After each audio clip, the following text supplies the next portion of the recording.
আরে রনিত, আয় আয়, বস এখানে। কি ব্যাপার বলতো? প্রায় 2 সপ্তাহ হয়ে গেল অফিসে আসছিস না। আমি একবার কলও করেছিলাম মাঝে। কাকিমা ফোনটা ধরেছিলেন, বলেছিলেন তোর নাকি ভীষণ জ্বর। তা মাসির বাড়ি ঘুরে আসতে গিয়ে জ্বর বাঁধিয়ে ফেললি নাকি রে ভাই? আমার মাথায় বিন্দু বিন্দু ঘাম জমেছে। পকেট থেকে রুমালটা বের করে ঘাম মুছতে মুছতে কাঁপা কাঁপা গলায় আমি বললাম, একটা সাংঘাতিক ঘটনার অভিজ্ঞতা নিয়ে মাসির বাড়ি থেকে ফিরেছি। ঘটনাটা মনে পড়লেও আমার সারা শরীরটা ভয়ে অবশ হয়ে আসে। কি এমন ঘটনা যার কারণে তোর মতন একটা হাট্টা গোট্টা ছেলে ভয়ে কুকড়ে যাচ্ছে? সে এক লম্বা গল্প। আমাদের কোনো তাড়া নেই, তুই বলতে থাক, আমরাও শুনি কি এমন ঘটনা ঘটেছে। আমি একবার গলা খাঁকড়ে দিয়ে তারপর বলতে শুরু করলাম।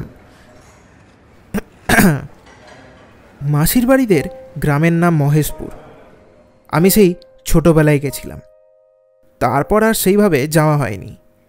মাঝে বাবা মা 2-1বার যদিও গেছিল, কিন্তু আমার অফিসে কাজ থাকায় আর যাওয়া হয়নি। সত্যি কথা বলতে আমার ইচ্ছেও করেনি, কিন্তু এবার কি মন হলো একটু ঘুরে আসি। আর ঘুরে আসার কথা মনে পড়তেই মাসির বাড়ির কথা মনে পড়ল। বৈশাখ মাসের এই পচা গরমে গ্রামের থেকে ভালো আর ঘোরার কি জায়গা হতে পারে? প্রাকৃতিক সৌন্দর্যের সাথে সাথে ফুরফুরে ঠান্ডা হাওয়া। তাই দেরি না করে মাসিকে ফোন করে বেরিয়ে পড়লাম।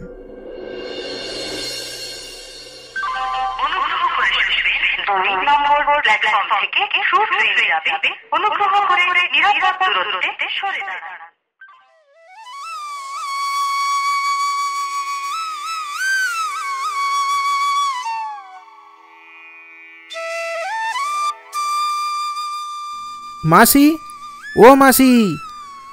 আরে বাবা রনিত, তুই চলে এসেছিস? আয় আয়, কত বড় হয়ে গেছিস। দেখি ব্যাগটা আমাকে দে, আমি ভেতরে রেখে আসি। তুই হাত মুখটা ধুয়ে নে। যথারীতি আমি হাত মুখ ধুয়ে এলাম। মাসি এর মধ্যে জল খাবার নিয়ে চলে এসেছে, সেটাই খেতে বসলাম।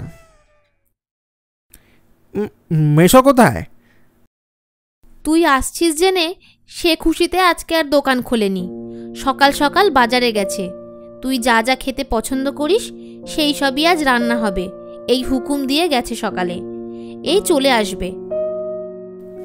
বলতে বলতে মেশো চলে এলো। আমাকে দেখে একগাল হেসে বলল, কেমন আছিস বাবা? এই বুড়ো মাসি মেশোর কথা তো ভুলেই গেছিস দেখছি। ছি, অমন কেন বলছো মেশো? ছেলেবেলার গরমের ছুটিগুলো তো এই বাড়িতেই কাটানো। কত স্মৃতি জমে আছে। আমি তো শুধু সুযোগ খুঁজছিলাম এখানে আসার। তারপর বেশ কিছুক্ষণ কথাবার্তা চলল। দুপুরের খাওয়া সেরে জমিয়ে ভাত ঘুম দিয়ে যখন চোখ খুলি তখন ঘড়িতে প্রায় সন্ধে 6টা বাজতে যায়। সবাই গেল কোথায়? মাসি! আমার ডাক শুনে মাসি আমার ঘরে হন্তদন্ত হয়ে ঢুকলো আর বলল, তুই উঠে পড়েছিস বাবা? জানিস না কি কাণ্ড ঘটেছে? আমাদের পাশের বাড়ির গিন্নি আজ 3 দিন ধরে অসুস্থ। গ্রামের বাইরের একটা হসপিটালে ভর্তি ছিল। কিছুক্ষণ আগেই খবর পাওয়া গেল যে উনি মারা গেছেন। মৃতদেহ আনতে তোর মেশো আর গ্রামের কিছু লোক গেছে। ওনার স্বামী আর ছেলের সাথে। আহারে, অনেক অল্প বয়সেই চলে গেলেন। কথাটা শুনে একটু মন খারাপ হলো। যাই হোক, তারপর আমিও উঠে পড়লাম। গ্রামের সন্ধে একটু বেশি আধারাচ্ছন্ন হয়। কিছুক্ষণ ফোনটা হাতে তুলে সোশ্যাল মিডিয়া ঘাটাঘাটি শুরু করলাম। আজ বড়ই চঞ্চল লাগছে মনটা। এরই মধ্যে বাইরে হট্টগোল শোনা গেল।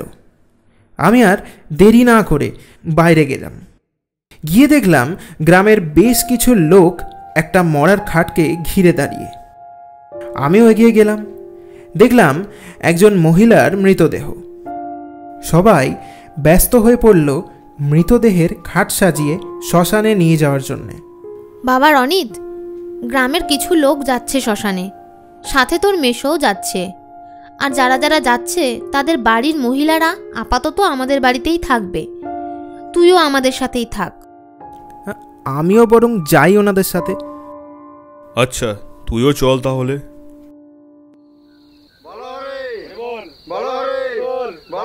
ছোট্ট গ্রাম, তাই লোক সংখ্যাও অনেকই কম।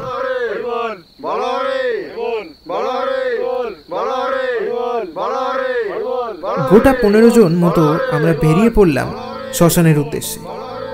আমিও চলেছি তাদেরই সাথে।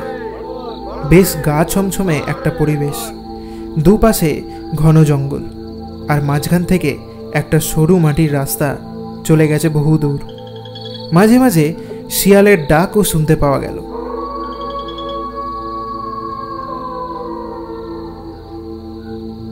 গাটা বেশ হালকা হয়ে এলো আমার। এরই মাঝে ঝিরি ঝিরি বৃষ্টি শুরু হয়ে গেল হঠাৎ। সবাই দাঁড়িয়ে পড়ল। সামনে বেশ কিছুটা দূরে একটা ছাউনি গোছের কিছু দেখা যাচ্ছিল।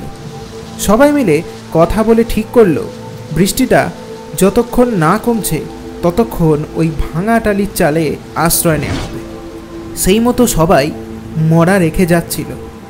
হঠাৎ এক বয়সজ্যেষ্ঠ লোক বলে উঠল, কি রে, সবাই চলে গেলে চলবে নাকি? কাউকে তো থাকতে হবে মরার কাঠ চুয়ে।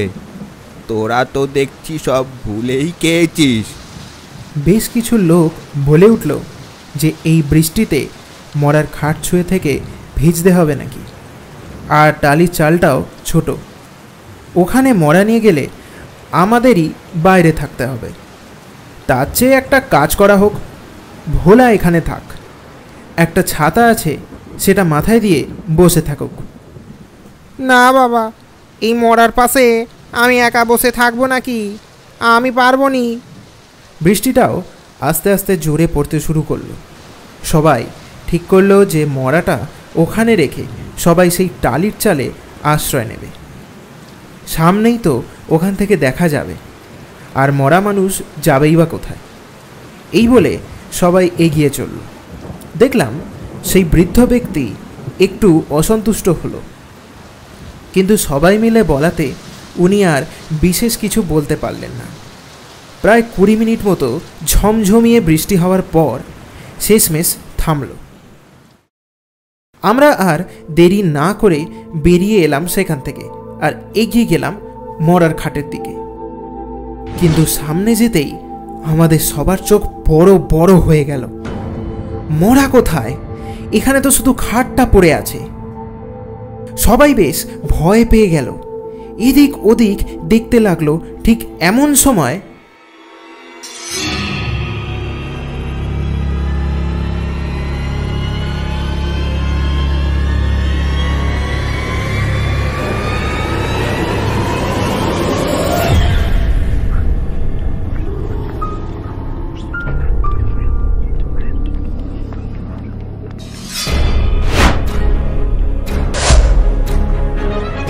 আমরা একটা আর্তনাদ শুনে পিছনে তাকাতেই দেখলাম একজনকে টানতে টানতে নিয়ে জঙ্গলের অন্ধকারে মিলিয়ে গেল সেই মৃতদেহটা।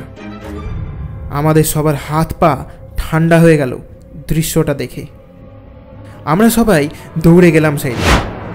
আমার ফোনটা বের করে সামনের টর্চ ফেলতেই দেখলাম সেই ভয়াল দৃশ্য। যে লোকটিকে টেনে নিয়ে গেল তার আধমরা দেহটা পড়ে আছে মাটিতে। একটা হাত ছিঁড়ে খেয়ে ফেলেছে। আমার গা ঘুলিয়ে উঠল। সেই বৃদ্ধ ব্যক্তি বলল, তোরা কত বড় ভুল করেছিস বুঝতে পারছিস? মৃতদেহ সৎকারে নিয়ে যাওয়ার সময় একা ছেড়ে রাখতে নেই। তোদেরকে পই পই করে বারণ করেছিলাম। কোনো একজনকে খাট ছুঁয়ে বসে থাকতে হয়। এখন সেই মৃতদেহতে ওই মহিলার আত্মা প্রবেশ করেছে, আর সে এখন প্রেত রূপ ধারণ করেছে। সবাই কি বলবে ভাবছে। এমন সময় আমার মেসো বলে উঠল, জ্যাঠামশাই, এবার আমরা কি করব তাহলে? কিছু মশাল বানিয়ে ফেল ছেঁড়া কাপড় দিয়ে। কেরোসিন তো আমাদের সাথেই আছে। আমরা ওনার কথা মতো মশাল বানিয়ে ফেললাম। হয়ে গেছে, এবার কি করব? সবাই আমার সাথে এসো। আমি একটা মন্ত্র বলে সেই প্রেতকে ডেকে কোনো মতনভাবে খাটে শোয়াবো। তোমরা দেরি করবে না। সাথে সাথে কেরোসিন ঢেলে দিয়ে জ্বালিয়ে দেবে সেই শরীরটাকে। আমি কিন্তু বেশিক্ষণের জন্যে আটকে রাখতে পারবো না। তোমরা যা করবে খুব তাড়াতাড়ি করবে। সবাই ভয়ে ভয়ে মাথা নাড়ল। তারপর আমরা সেই মরার খাটের সামনে এসে দাঁড়ালাম। সেই বৃদ্ধ ব্যক্তি চোখ বন্ধ করে হাতের মুঠোতে কিছু একটা রেখে এক নাগাড়ে মনে মনে মন্ত্র জপতে থাকে। কিছুক্ষণের পর সামনের জঙ্গল থেকে এক নারী মূর্তিকে আসতে দেখলাম। কি বিকট লাগছে দেখতে। এক ভয়ঙ্কর হাসিতে সারা জঙ্গলটা কেঁপে উঠল।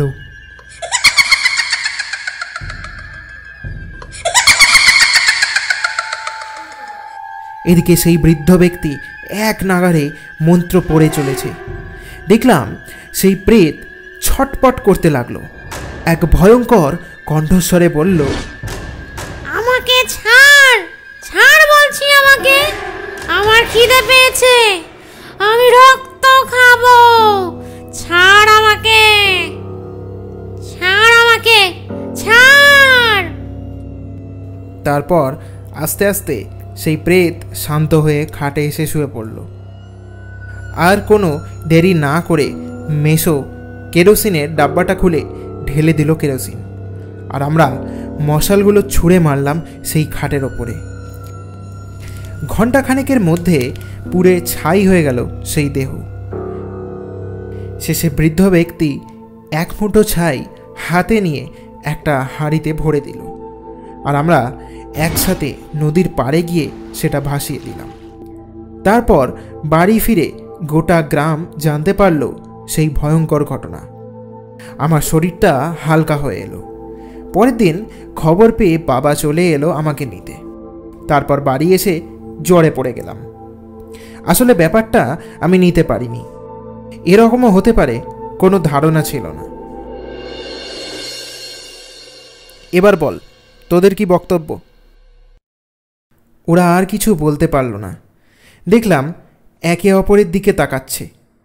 আমি বুঝলাম ঘটনাটা বিশ্বাস করবে কি না তা নিয়ে ভাবছে। আমি আর কথা বাড়ালাম না, উঠে পড়লাম টেবিল ছেড়ে। আমাদের এই গল্পটি দেখার জন্য আপনাদের সবাইকে অসংখ্য অসংখ্য ধন্যবাদ। নতুন গল্প খুব তাড়াতাড়ি আসতে চলেছে আমাদের এই চ্যানেলে। সঙ্গে থাকুন। ধন্যবাদ।